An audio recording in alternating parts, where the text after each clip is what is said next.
I may be a bum, but I'm not dumb. It's time for a bum knowledge corner. Gaston! Hello, YouTubers. I'm the Car Bum, and today on the Knowledge Corner, we are returning to our favorite man, Gaston. If that wasn't already obvious enough, because his big old face is right there.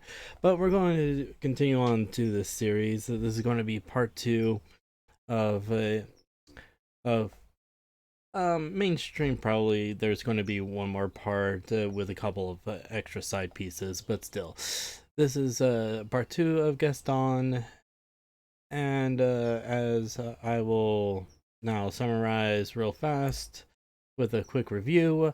Gaston is a tragic hero, not a villain. He didn't do anything wrong until halfway through the movie. Other Disney heroes, like this boy here, um, share Gaston's personality traits.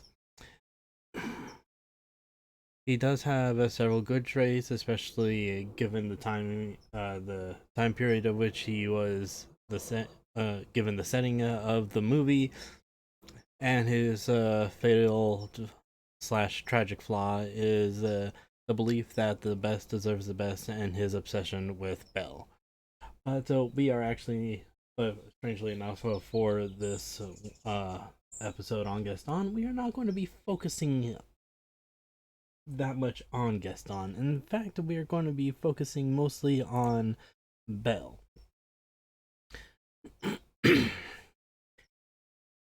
Belle is, of course, the protagonist of the movie, and but we're going. But why would we be? Sorry, why would we be focusing on Belle? Well, the fact is that she is the focus of his desires, as she and also kind of the trigger of all the events, whether she meant to or not. So we need to also look at things from her side as well. Now, in the song something there's the line very early on in the song that but he was mean and he was coarse and unrefined. Well, strangely enough, this exact phrasing could be also be used for Gaston. This is basically how she felt towards Gaston as well. She thought he was just a brute and was messy and his feet smelled and all that other type of stuff. And that's the main reason why she didn't like him. Uh, and so we can see that she has some bad traits. She is condescending and has a bit of a superiority complex. Like, it's a open joke that the first thing she says in the movie is basically belittling the town that she lives in. You know, little town full of little people. Well, sheesh. Um, and it's a poor provincial town. I don't really know what provincial is. I should probably figure that out. But still, and when Gaston is done trying to propose to her, she says, "Me, the wife of that brutish, brainless." The strange thing is that she really doesn't have too many other options. So maybe she just doesn't want to become a wife at all. Maybe, but out of all the available out of all the adult males in the village, most of them are already paired up. We have like the butcher, the baker, the candlestick maker, all those type of characters and such. And she's also kind of arrogant. It doesn't really show off that much, but if given the situation, she probably would be a know-it-all. Like, I've read all of these books, I know everything type of thing, but but the movie doesn't really bring the situation the make it that much in there. And surprisingly enough, she she's pretty close-minded, even though she has read a bunch of books, which is kind of her fatal flaw. But she kind of gets over that with the Beast, so the fatal flaw kind of fizzles out because to her, intelligence is everything. And even though in the remake, the live action remake, they try to show that the Beast is actually intelligent because he had actually read all the books in the library, except for the ones that were Greek, apparently. Um, in the original storyline, you don't really see him actually reading anything. Like it's been several years so of him being stuck in that castle. So yeah, okay, maybe. Um, but yeah, so she has kind of few bad traits herself, and surprisingly, her bad traits are very similar to Gaston's bad traits. Like he's condescending, she's condescending. He has a superiority complex. She kind of has a superiority complex. Uh, all he cares about is beauty. All she cares about is intelligence, which surprisingly is just as bad. You know, it's like she completely disregards all of his good traits, which she has never seen any of his bad traits other than like, yeah. Okay. So, but she has to have some good traits too. What does she bring to the town? She's beautiful. Yeah, she actually doesn't have a whole lot of redeeming factors outside of her beauty. She's kind, I guess. Um, like she has a soft touch, you know, good bedside manner, or kind of good. Well, given it is beast, I guess good enough bedside manner. Um, and that's about all there is. Like she doesn't actually contribute to the town. She walks through, she buys her daily groceries from the market, and that's it. That's all she ever does in the movie, and I believe that's all she ever does in that town. It's kind of like that's that's weird. Eventually she might become a teacher because she knows how to read pretty well, but she probably wouldn't even want to teach because she doesn't respect the townsfolk themselves. So, but I also give her a whole lot of leeway on all this because she is a teenager still. Like, this is not her final form, so to speak. Like, she, you know, she could grow out of all these bad little personality traits. Um, if things continued on normally, she would probably like not be so high and mighty, so to speak.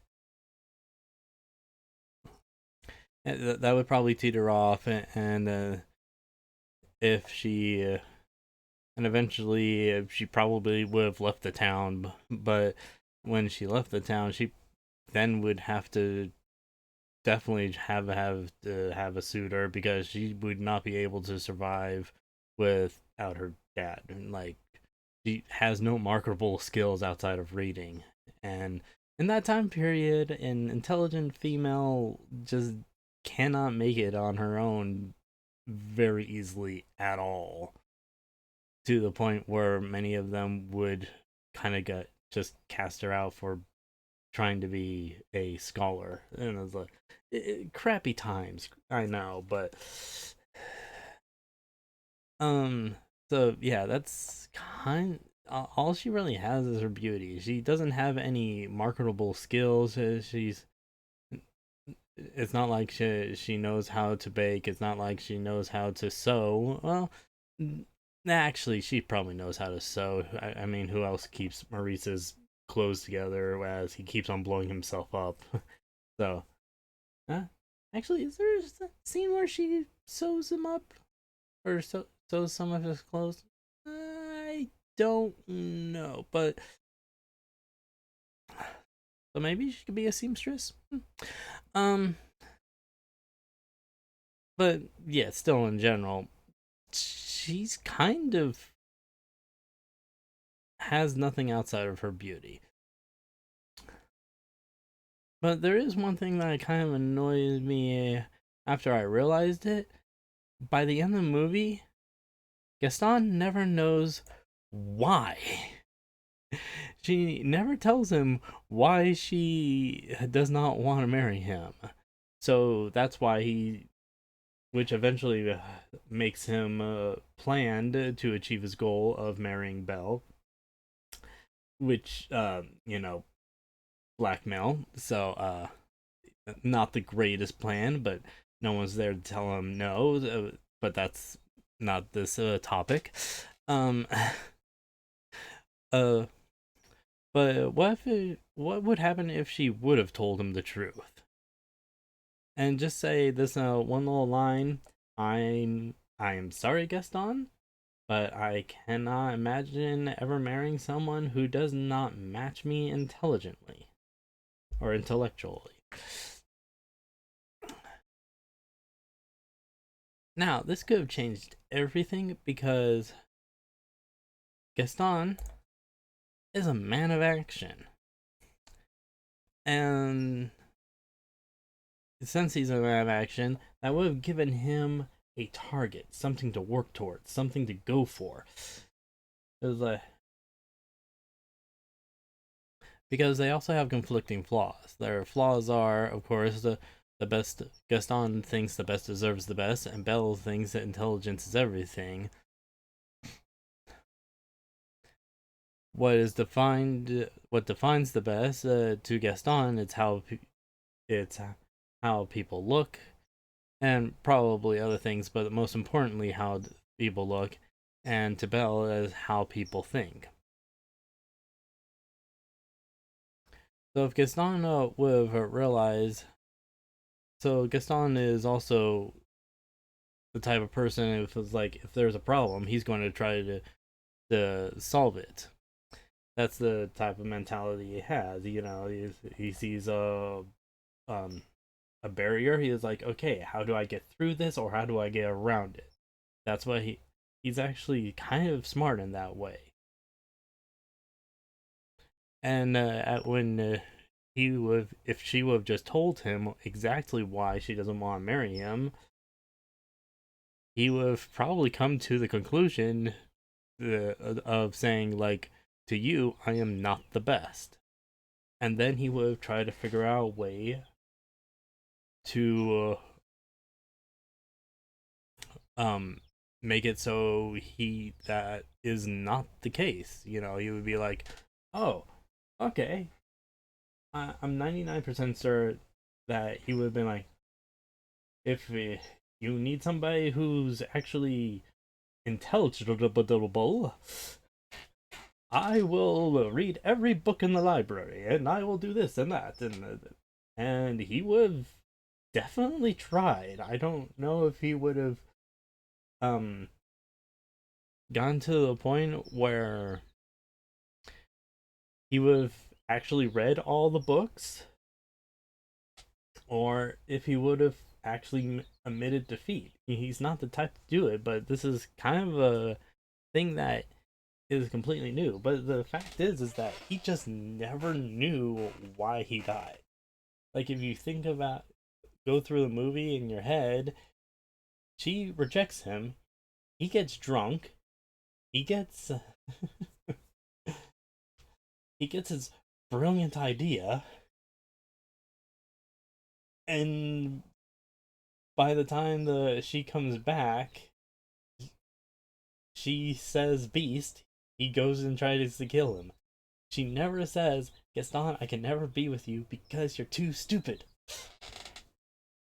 And it's just weird how that one little line could have actually changed everything in the story.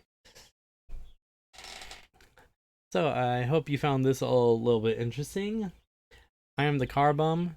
Now, get off of my corner.